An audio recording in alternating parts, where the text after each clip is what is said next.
What is up, you guys? Welcome to the video. My name is Armand. If you're new to this channel, I'm a Toronto-based deep house and progressive house DJ and producer, and this YouTube channel is full of DJ lessons and tutorials to help beginner and intermediate level DJs take their skills up to the next level. If you've been a fan of the videos you've been watching in the past, you will notice that I have moved. So sorry for not posting a video in quite a while, but the reason is moving. And let me tell you, it's now August 27th today.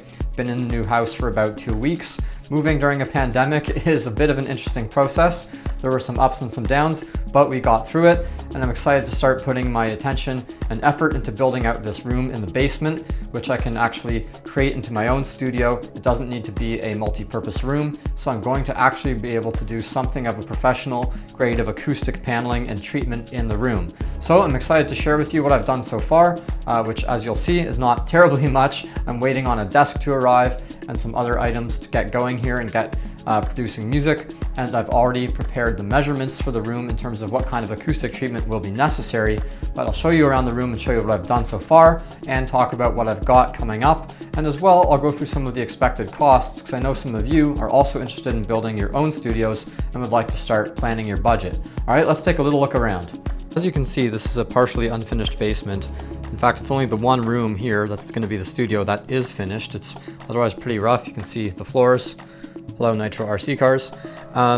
And of course, one of the first things to start thinking about in building a new studio is which way to arrange the room. So this room is rectangular, as you'll see here when I move on in, and the ceilings are pretty low, so that's one challenge acoustically that I'll have to deal with. And other things to think about is whether the room is symmetrical or not. So you can see from where I've got the monitors on the stands there that I've gone with the rectangular approach. So here we've got a upper bulkhead that hangs down, which makes the ceiling asymmetrical. So that's a bit of a challenge, but I'm told that won't be too bad. It'll act as something of a diffuser, and with proper treatment right above the listening position here on the ceiling, it shouldn't cause me too many problems. Another interesting thing here is that on one side, on the left side wall, is drywall, and on the right side is this quite nice barn board wood wall. So that also means different reflective surfaces on both walls, which means the sound will bounce off those walls differently. Therefore, I'm going to need to do some careful and probably heavier acoustic treatment earlier on, kind of right about here, to catch the early reflections, and same thing on this side in that general range, to try and kind of mitigate at an early stage any of the early reflections bouncing off these walls unequally due to the fact that they have different surfaces.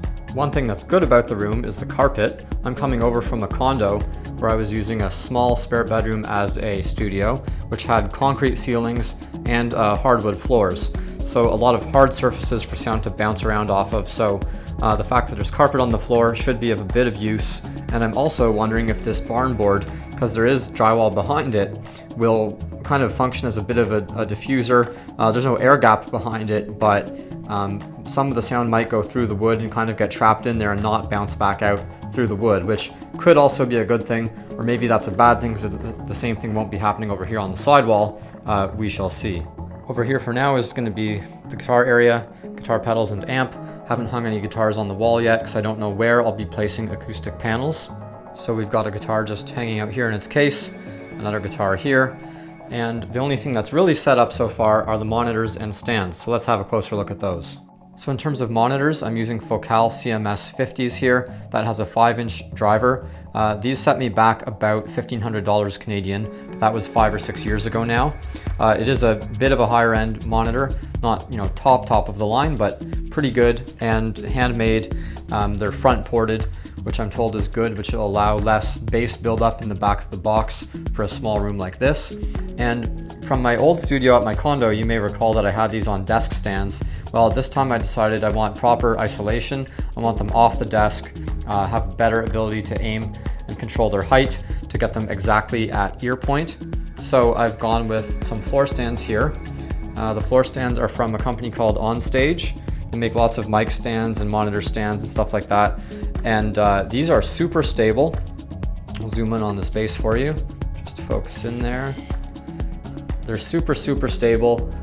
These were only about 120 bucks. I got them off of Amazon, and so highly recommended if you're looking for floor stands. They've got adjustable height, and here is the pair together. and I've measured these out. I've gone with kind of 1/3 or 38% rule in terms of arranging these. What you do is measure the side walls of your studio, times it by 0.38, and you get the length of where your monitors should be, your listening position should be, which I've marked that out with tape on the floor there. And then you have an equidistant triangle from this point, from this stand to this stand to the listening position.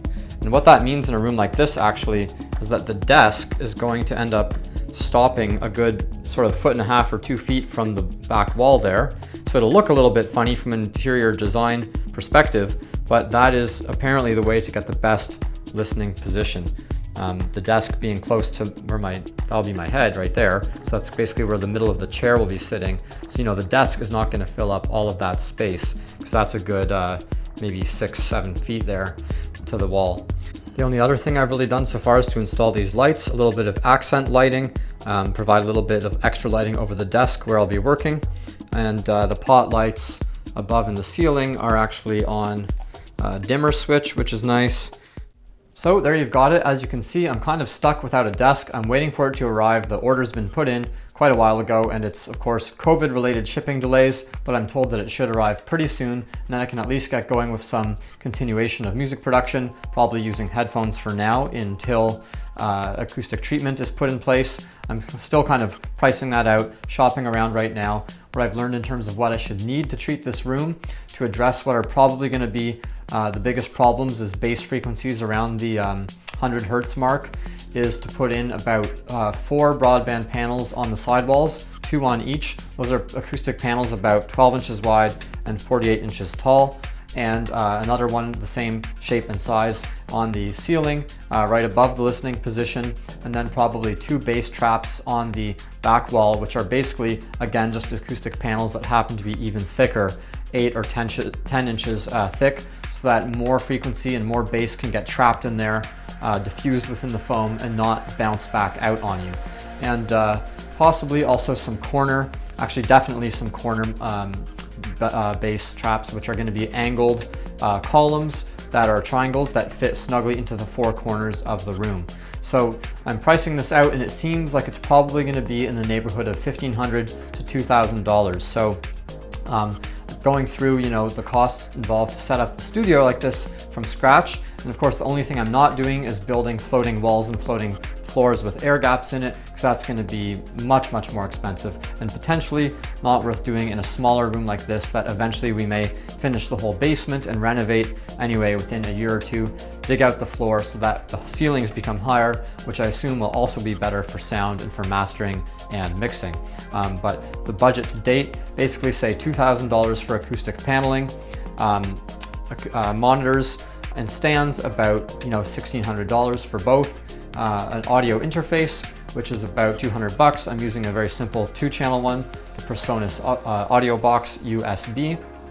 For recording vocals, I'm using an Audio-Technica AT4040 microphone. That's about $450 Canadian, once again. And I'm also using the Aston Halo Shadow reflection filter for vocals to make sure that I pick up good, clean vocals and audio without a lot of reflections or ambient noise. That was about $350, so around $700 on vocals, $200 for the audio interface.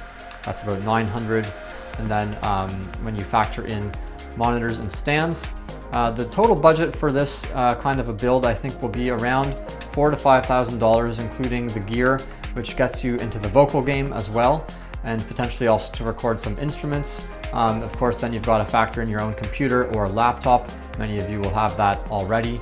And so pretty much you can design, I think, a pretty solid home studio with proper acoustic treatment that's going to allow you to put out some pretty polished productions with reasonably high-end mastering for, I think, well under $5,000. I'll do some more updates as we go along and let you know how the budget's going. I'm trying to definitely keep the acoustic paneling in check if I can, but that is one of the most important things to get a good room to work in, is to have proper acoustic treatment. So I guess I should not skimp too much on that. If you guys have got any interesting stories or kind of challenges you went through when you were building out your own home studios, please share with me. Absolutely. I'm excited, but also a bit green. This is my first time building a proper studio with proper room treatment, so I'm really excited to do it and to have a good workspace. But of course, I'm also nervous to get it perfectly, as perfect as I can, and not to do anything terribly wrong and make any big mistakes along the way.